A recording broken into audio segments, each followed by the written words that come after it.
Good morning students, मैं Manisha teacher. तो चलो, काल परिचय आपको समझ में आया। तो अभी नेक्स्ट लेसन ग्रामर पार्ट का ही यानी व्याकरण का ही पढ़ते हैं। उसका नाम है प्रेरणार्थक क्रिया। हाँ, तो अभी सुनो, प्रेरणार्थक क्रिया का मतलब क्या है। प्रेरणार्थक क्रिया मतलब जो खुद को प्रेरणा देता है यानी दूसरों को प्रेरणा देता है। जहाँ कर्ता कार्य को स्वयं न करके किसी दूसरे से करवाता है, वहाँ प्रेरणार्थक क्रिया होती है। जैसे तरुण मुनीम से पत्र लिखवाता है, माँ नौकर से सफाई करवाती है। यहाँ क्या दिया हुआ है कि लिखवाता है, करवाती है। तो अभी क्या है उसका मतलब कि तरुण किसे पत्र लिखवाता है, किससे पत्र लिखवाता है, मुनीम से पत्र लिखवाता है। यानी वो खुद काम करता है क्या?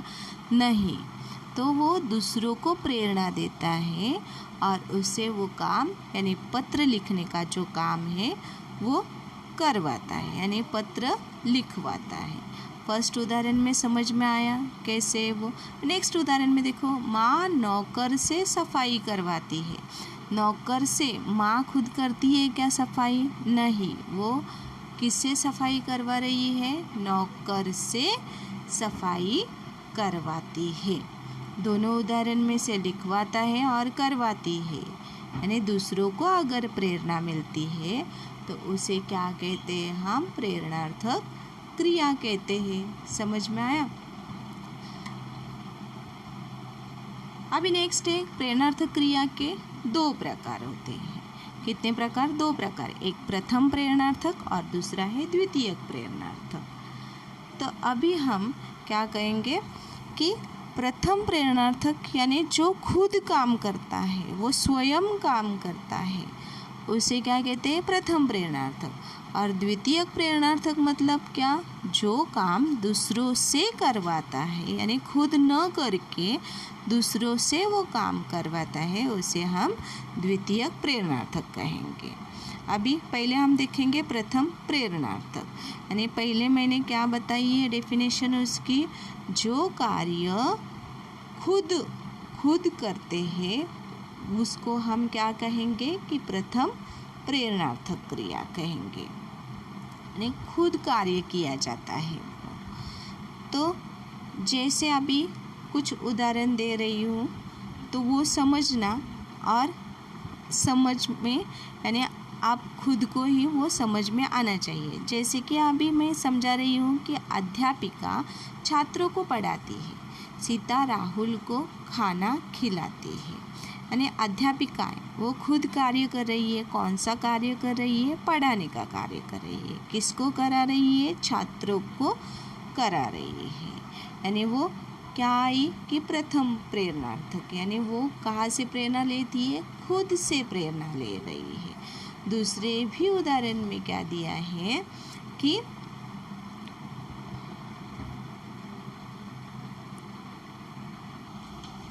दूसरे एग्जाम्पल में दिया है, सीता राहुल को खाना खिलाती है। यानी सीता क्या करती है? राहुल को खाना खिलाती है। सीता स्वयं कार्य कर रही है खाना खिलाने का, तो वो क्या करती है? वो प्रथम प्रेरणार्थक क्रिया। यानी यहाँ जो दिया है फर्स्ट एग्जाम्पल में, अध्यापिका छात्रों को पढ़ाती है और सीता जो है वो राहुल को खाना खिलाती है। यानी अध्यापिका और सीता क्या हो गई? प्रथम प्रेरणार्थक हो गए। अभी प्रथम प्रेरणार्थक रूप जो है वो कैसे पहचान में आएगा? तो इस क्रिया के साथ आना, समझ में ले लो, आना ये प्रत्यय जोड़ दिया जाता है। किसमें? प्रथम प्रेरणार्थक क्रिया में आना ये प्रत्यय जोड़ दिया है। जैसे कि फॉर एग्जाम्पल है, पढ़ प्लस आना इज इक्वल टू क्या हो गया? पढ़ाना।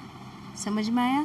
पढ़ आना बराबर क्या होता है कि पढ़ाना। डर प्लस आना, इसका मतलब क्या हुआ कि डराना। रा आना आया। नेक्स्ट उदाहरण देखो, दौड़ प्लस आना, इसका क्या होता है कि दौड़ाना। ये उदाहरण देखते हैं। यानी इसमें आना ये उच्चारण नहीं आएगा, तो हमें समझ में लेना चाहिए कि पढ़ा, आना, डराना और दौड़ाना, यानी लास्ट में किसका उदाहरण होता है, क्या प्रत्यय आता है, जोड़ा जाता है आना का।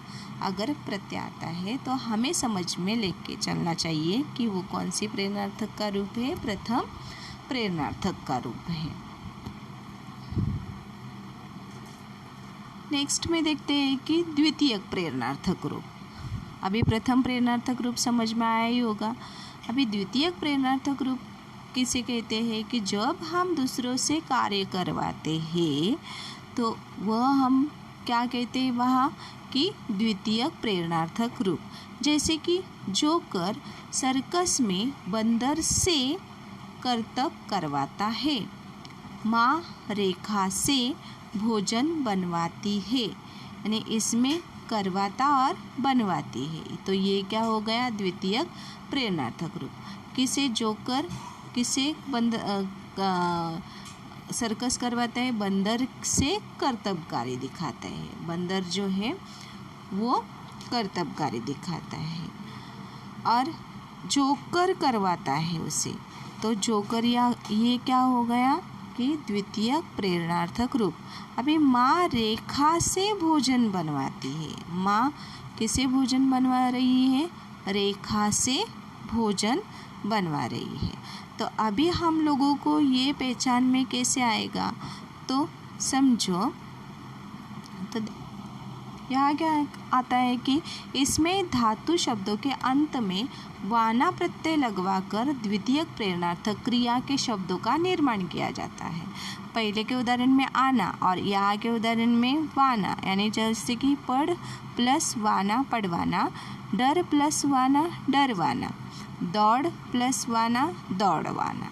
समझ में आया। लास्ट में अंत में क्या होता है कि वाना अगर प्रत्यय लगाया जाता है तो उसे हम द्वितीयक प्रेरणार्थक शब्द कहते हैं। समझ में आया, क्रिया कहते हैं।